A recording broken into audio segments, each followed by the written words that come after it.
ઘેરા મહેમાન બેનબા કેમ છો? મજામાં? તમે મજામાં ભાઈ? કે કામ કરો ને આપણો સ્ટાફ હે ને બધા હા.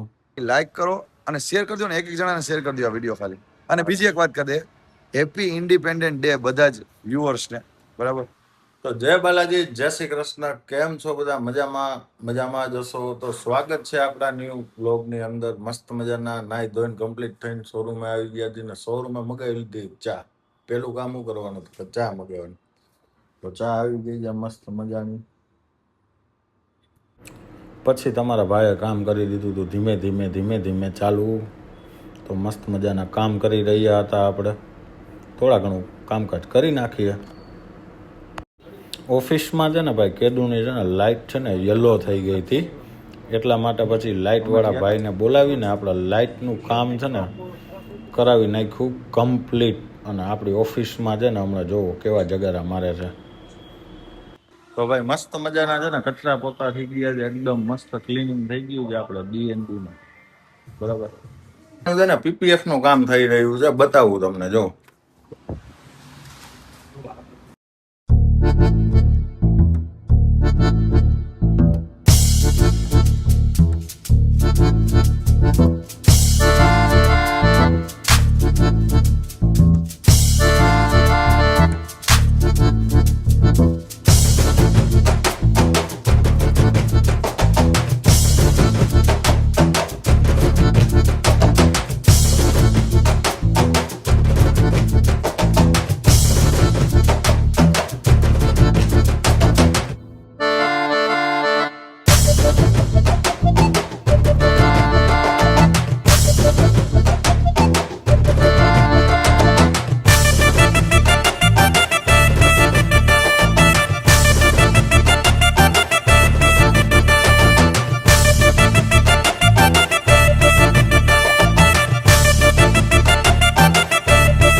ભાઈ આપણે ડીએનબી માં છે ને રવિ સર આવી ગયા છે. કેમ છો રવિ સર? અરે મોજે મોજ, દરિયા દરિયા મોજે દરિયા. શું કે આનંદ મંગલ? અરે આનંદ મંગલ. કોંગ્રેચ્યુલેશન, 2000 કલાક પૂરા થઈ ગયા એના માટે. જલ્દી બધા થેન્ક યુ. જલ્દી બધા વ્યુઅર્સ છે ને એ લાઈક કરો અને શેર કરજો ને, એક જણાને શેર કરી દો આ વિડીયો ખાલી. અને બીજી એક વાત કરી દે, હેપી ઇન્ડિપેન્ડન્ટ ડે બધા જ વ્યુઅર્સને. બરાબર? અને હું ને સીટભાઈ મારે આવી જાય ફ્રેમમાં. લાવો મને કરવા દો, હું બ્લોગિંગનો થોડોક આનંદ લઈ લેવા દે. તો સાહેબ રવિ સાહેબ છે ને ભાઈ એક નંબર વિડીયો બનાવે આપણા કરતા જોરદાર. હાલે છે ને ખાલી એકવાર ચેક કરી આવજો. આઈડી નું નામ આપણું કહી દો તો ખાલી. મારું આઈડી નામ હા, રવિ રાજકોટિયન કરીને. એકવાર ચેક કરી આવજો. અંદર બતાવું, કમેન્ટ અંદર બતાવું કે અંદર નથી બતાવું? અંદર બતાવું, બતાવી દો. પછી ઓલું વ્યૂ નહીં આવે તો તમારે બતાવી દેવું હોય વ્યુઅર. ટૂંકમાં એક સ્પેશિયલ વિડીયો ન બનાવે, સ્પેશિયલ નથી બનાવો, આવું બતાવી રેન્ડમ બતાવી આપો. જો એક કે ને એક મસ્ત જો અહીંયા કામ થાય આપણે ભાઈ આવીએ ને ફોર્ચ્યુનર આવી ગઈ હોય જનરલી. જો ખુલેલી પડ્યું આજે તો શું કામ થાય આપણે સિદ્ધાર્થભાઈ થોડી નોલેજ લઈ લઈએ આજે શું કામ થાય. આ ફોર્ચ્યુનરમાં છે ને આપણે પીપીએફ કરી રહ્યા છીએ, જે પેઇન્ટ પ્રોટેક્શન ફિલ્મ કહેવામાં આવે છે. પેઇન્ટ ને છે ને આપણે મતલબ સ્ટોન ચીપિંગ છે અમુક. ના ના, ડીએનબી નું બ્રાન્ડિંગ દેખાવું જોઈએ. આ બાજુ આવી જાવ, બધા વ્યુઅર્સ ને મજા આવે ને કે આપણે ક્યાં વાત કરી છે. દેખાવું જોઈએ. તમે નોલેજ વાળો વિડીયો બધી શેર કર્યો આજે કહી દો, હાલો બધા વ્યુઅર્સ ને જાણકારી આપી દો પીપીએફ શું કહેવાય. તો આ ગાડીમાં છે ને આપણે પીપીએફ કરી રહ્યા છીએ, મતલબ કે આપણે પીપીએફ મતલબ paint protection film. Paint protection film, okay. PPF નું ફૂલ ફોર્મ છે. ઓકે. પીપીએફ એટલે લેમિનેશન ટાઈપ. સોરી આ શું થાય? ઓલું થાય એને શું કહેવાય? પીપીએફ છે, પીપીએફ ની ફીટ છે, મતલબ લેમિનેશન ટાઈપ જે તમને કહું છું ને. ઓકે છે બરાબર. મતલબ પેઇન્ટ પ્રોટેક્શન ફિલ્મ મતલબ જે આપણે સ્ટોન ચીપિંગ આવતા હોય એ બધા આ રોકી શકે. પછી બીજી વસ્તુ, ગાડીને શું ફાયદો થાય બધું કરાવો? ગાડીના ફાયદો એ થાય કે જે આપણે પેઇન્ટ ઉપર જે મતલબ સ્ક્રેચ પડતા હોય, સ્ટોન ચીપિંગ આવતા હોય એ ના આવે એના માટે આ પીપીએફ આવે. ઓફિસ તો બધા જોવે જ છે. ભાઈ એમાં વોશિંગ નું કામ ચાલુ હતું ને મોટર ની છે ને પિન બારી નાખી ગયા ભાઈ. જો પિન આવ્યા ભાઈ રિપેરિંગ કરે છે. બારી નાખી. જલ્દી હવે ભાઈ ફિટિંગ કરો તો ભાઈ આનું કામ ચાલુ થાય. હા, ઇલેક્ટ્રિશિયન આવે. અહીંયા ભલે રહ્યું આમાં પાણી ન જાય એટલે રહેતું. ફોર્ચ્યુનર લેજેન્ડર આવી ગઈ હતી ને આમાં આપણે કરવાનું છે પીપીએફ. સારી પીપીએફ ભાઈ કટિંગ કરે ધોકા ઉલારતા હોય એમ ઉલારે ભાઈ. તો આ રહ્યો નજારો.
રોડ ઉપરના નાના સ્ક્રેચીસ, નાના scratches, stone chips, dust. Dust સામે ગાડીના ઓરિજિનલ પેન્ટને પ્રોટેક્શન.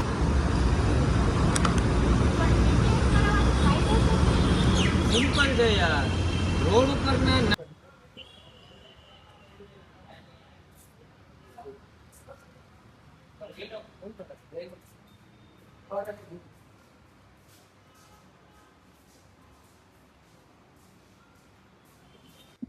તો ભાઈ નીલભાઈ આવી ગયા છે. ક્યાં હારી જો હારી નીલભાઈ ઓર એટલે તો ભરતભાઈ નો ગયો ઈનો ભરતભાઈ ઓળખતા હોય ને યાર આપણે. ભરતભાઈ નો. તો હું નીલભાઈ એમ પૂછતો હતો તમને. તમે તો ગમે એ પૂછો એટલે ના ના વ્યવહારિક વાત છે. હાલો વ્યવહારિક ધંધાના લાયક ચાલો બોલો. વિડીયો હું મૂકું ને એટલે ઓછા વ્યૂ આવે છે. બરાબર. તો કઈક આપણે એકાદો પ્રેન્ક કઈક સારો ગયો ને તો કઈક વ્યૂ આવે. પ્રેન્ક એક કામ કરો ને આપણો સ્ટાફ હે ને બધા ચલો ચિંત ન કરીને પ્રેન્ક પણ લિમિટમાં ખવડાવજો ને કરે બધા તમને જિંદગીમાં તમને નહીં ભૂલે કોઈ દિવસ. એવું બધી તીખી આવે. અરે વાત વાત પૂછો એવું લાગે મારો બ્લોગ જોઈ લેજો તમે. ચલો ચિંત ના મેં કેટલા ત્રણ પાર્ટ બનાવેલા છે. વાહ. બદલો લીધો એનો ને બધા અલગ અલગ. તમે ખવડાવો ને વાંધો નહીં પણ ભેગી કઈક ચોકલેટ ને કઈક મતલબ ગયડી વસ્તુ નહીં ભેગી રાખજો. નકર આ બધા બાજુમાં બાથરૂમ બે બાય. તો ભાઈ હે ને આપણે હવે હે ને ચોલો ચિપ્સ વાળો પ્રેન્ક કરી નાખી. તો તમારે ખાલી ના ઓ ભાઈ ભાઈ એમ થોડી હાલે યાર. અરે એકવાર ખાધી મારા જીવનમાં બીજી વાર કોઈ દી ન ખાવ. કેમ કે હું નવરો થયો તો ત્યારે કલાકે તીખું બંધ છે ને કલાકે મારી બેને વધારે ખવડાવી દીધું. કેમ કે ત્યારે અનુભવ નતો કે આટલી તીખી હોય છે. અને પછી એના મને ખવડાવી અને બાપા હું કોઈ હેરાન થયો. આખી બોટલ માજાની પી ગયો. ત્રણ તો પાણીની બોટલ પી ગયો. વ્લોગમાં છે અમારે જોઈ લેજો. એટલી બધી તીખી લાગે. અરે વાત પૂછો યાર. કેમ તો આપણે ફાકી ખાતા એટલે વધારે લાગે ને. તમને ન લાગે તીખી. તમે ખાઓ તમને લાગશે. તમને કોણ ખવડાવે છે? તમને હું ખવડાવું. જોઈ હાલો તો કાલે. તો ભાઈ આપણે ડીએનબી માં છે ને ફોર્ચ્યુનર ગાડી જે આપણે પીપીએફ કરતા હતા ને એ ભાઈ હતા આપણા એપ્લિકેટર છે ફિરોજભાઈ. તો ફિરોજભાઈ હું તમને આજે એમ પૂછીશ કે ભાઈ આપણે પીપીએફ કર્યા પછી શું ધ્યાન રાખવું જોઈએ જે કસ્ટમર મતલબ કે ભાઈ ધ્યાન રાખે એમ. પીપીએફ કર્યા પછી છે ને ગાડી હીટ લે જ્યારે તડકું હોય 40-45 ડિગ્રીએ ગાડી ગરમ થઈ હોય તપી હોય ત્યારે ગાડીને સાફ નહીં કરવાની. પહેલાં એના ઉપર પાણીથી વોશ કરવાની, બધી ડસ્ટ નીચે ઉતારી દેવાની. પછી માઇક્રોફાઈબર જે સોફ્ટ એકદમ હોય એનાથી બધી ડસ્ટ કાઢવાની. પછી વોશ કે આપણે ફોર્મ વોશ કરો તમે, એને પ્રોપર બહુ વજન દઈને સાફ નહીં કરવાની, નોર્મલી સાફ કરશો તોય થઈ જશે. અને બીજી વસ્તુ એ છે કે એ વોશ કર્યા પછી તમારે મહિને 2 મહિને તમને એવી ઈચ્છા નહીં થાય કે હજી વોશ કરવાની જરૂર છે. ખાલી પાણી મારશો તોય ક્લીન થઈ જશે.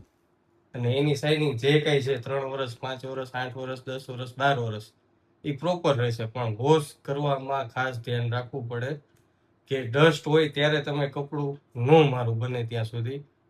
એનું કારણ એ છે કે એનું જે ઓટો હીલ પ્રોસેસ ચાલુ થાય 40-45 ડિગ્રીએ, એ એક્ટિવ થઈ ગયું હોય, ગરમ ગાડી થઈ હોય એટલે. હવે ત્યારે તમે ડસ્ટ ઉપર કપડું મારો એટલે એ છે ને એનું ઓટો હીલ છે ને એ ડેમેજ કરી નાખે, એટલે મેટ થઈ જાય, ડલ થઈ જાય. એટલે બને ત્યાં સુધી છે ને તમારે પહેલા પાણીથી બધી ડસ્ટ કાઢી નાખવાની, પછી સાફ કરવાની, વોશ કરવાની.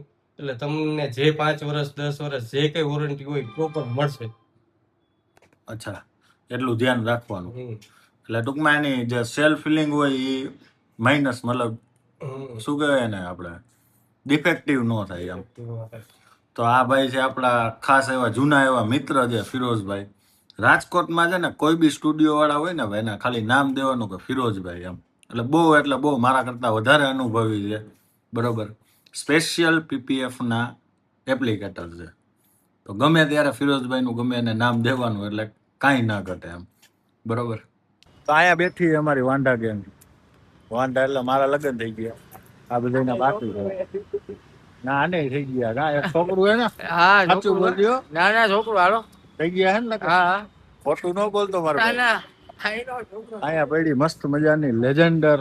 આ છે આપણું ડીએનબી કાર. અંદર કોણ બેઠું હોય જોતા આવીએ આપણે. તો આવી ગયા આપણા મોંઘેરા મહેમાન બેનબા. કેમ છો? મજામાં? તમે મજામાં ભાઈ? આપણે મજામાં જ હોય, તાવત ન હોય બધી.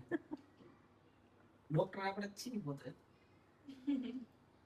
તો નીલભાઈએ જેમ કીધું એમ કાલે આપણે કરી નાખી પ્રેન્ક.